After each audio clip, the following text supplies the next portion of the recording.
welcome to this month's Spotlight on Edmonds Real Estate Show. I'm Wayne Purser, a local realtor here with Coldwell Banker Bain, just located just footsteps from the fountain. So this month we have a special guest, Leonard Hagen, with Sound Estate Planning. We're going to have a few comments after the first segment, and then we'll wrap up the show with our real estate weather report.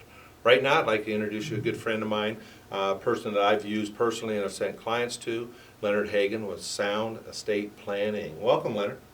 Thank you, Wayne. Great. So, why don't you tell us a little bit about you and how you came to Edmonds? All right. I grew up in British Columbia, so I grew up there, left when I was about 15. My education has been in Washington State. So I went to a high school near Spokane. From there, I went to college in Walla Walla. Then I went down and worked in California. So I lived in California as well, British Columbia all the way down to California. Worked for a hospital risk management firm down there, got some risk management in. Decided I wanted to go to law school. So then I bounced back up to Washington, to Gonzaga. So I am a Bulldog. Okay. I got my law degree there, and then worked in Oregon for a while with a law firm. From there I moved up to Portland, and I worked for a company called Regents Blue Cross Blue Shield in Oregon, Blue Shield here in Washington, Right. for the parent. Then I went back to school and got a master's of laws in estate planning and taxation. My wife and I moved to Edmonds in 2003. We love Edmonds. Right. And right now I have my own estate planning practice in Edmonds, and I love it. Okay, fabulous.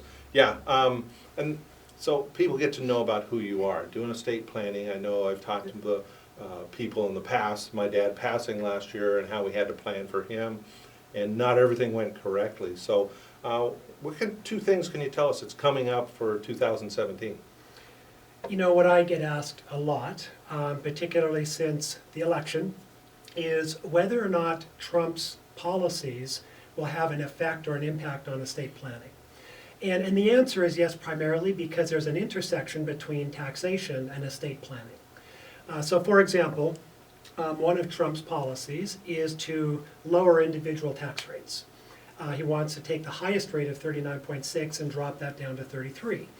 Well, one thing that might do then is, if that actually happens, it has to become law. Right. But if that happens, people with pre-tax assets like 401ks and IRAs may think about taking the opportunity to convert to a Roth.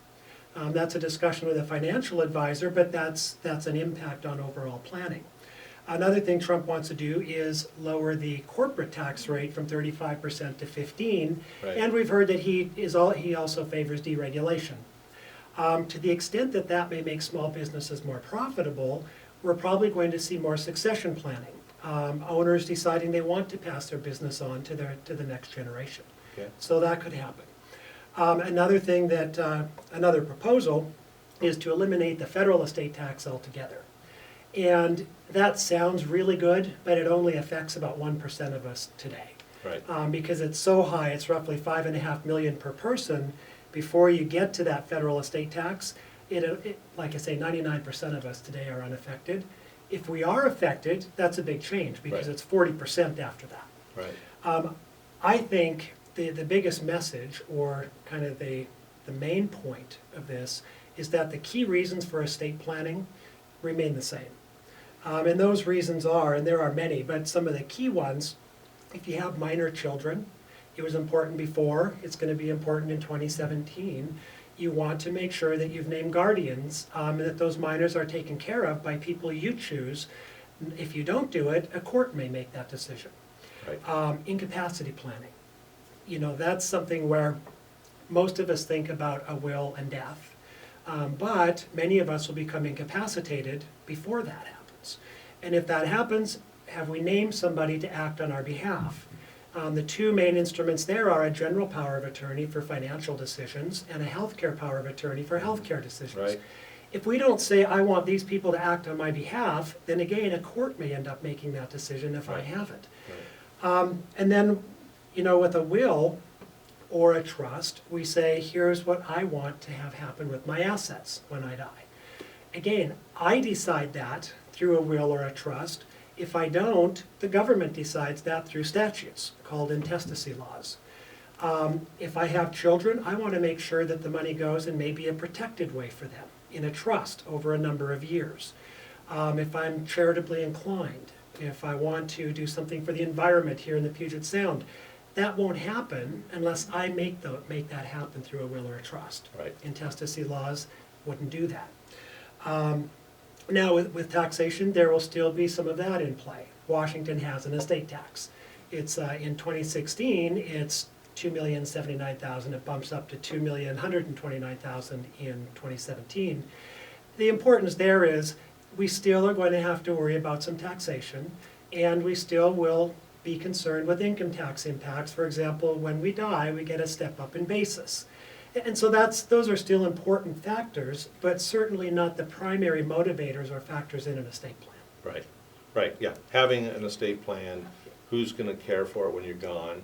And as me and my brother went through with my uncle, it's not two things he doesn't like. One is hiring an attorney and paying more taxes. And so if he doesn't have it set up, what are you going to do? You ultimately will have to hire an attorney and pay more taxes. So it just comes out of the estate. So Leonard, so I appreciate your time here today. How can we connect with you? What's the phone number, address? All right, probably the best way to do it is to look online, and my website is soundestateplanning.com. It's long, but it's fairly straightforward. So right. soundestateplanning.com. My phone number is 425-967-7287. Thank you. Great. Thank you. Thank you very much, Len. Well, that wraps up this portion of my special guests, and we'll be right back with some comments of what's going to happen in the next few years in real estate. Welcome back. I'm being asked by people now with the new elections over with, new presidency, the economy's coming back, how will interest rates affect housing prices? And that's what the chart in front of you is saying, is what the interest rates will be.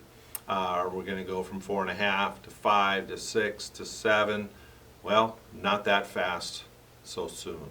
So what it's going to do is slow down the economy. So the second slide here talks about in 2017, we're going to have about a 4% appreciation and 3% every year thereafter for the next 4 years.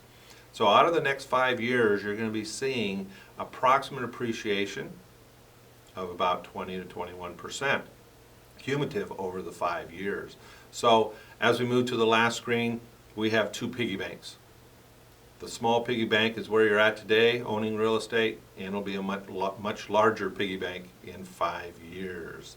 And that's what real estate will do for you and help with you and your friends and family with their estate planning and money that you'll have for retirement. So owning real estate is the thing to do. Now we'll move on to our portion of Spotlight Edmonds Real Estate Weather Report. Welcome back to this portion of Spotlight Edmonds Real Estate Weather Report. For Edmonds 020 zip code, we currently have 39 listings with 27 sales ending the month of November 2016. Days on market 26, temperature 92. With rates going up, with the economy changing and moving forward, rates will be going up because we're having growth. Edmonds 026, 58 current listings, 57 sales. Days on market is 30 days with a weather temperature of 90. Mukilteo, Briar, Linwood, Mount Lake Terrace, and Mill Creek, 170 current listings, 243 sales, 28 days on the market, and 91 degree temperature.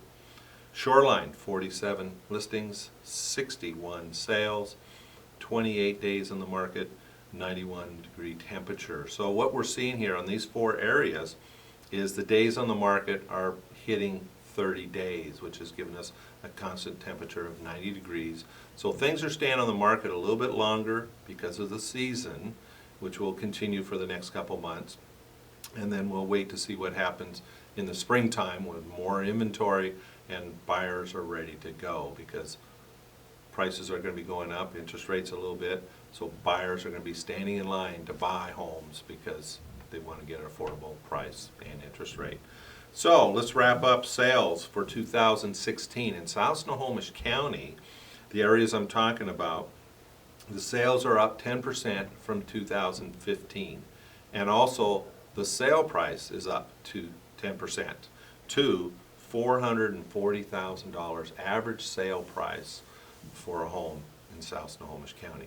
That wraps up this portion of Spotlight on Edmonds Real Estate Show. I'm your host, Wayne Purser. Please connect with me if you want to talk about real estate from you, your friends, or family. And we look forward to seeing you next month.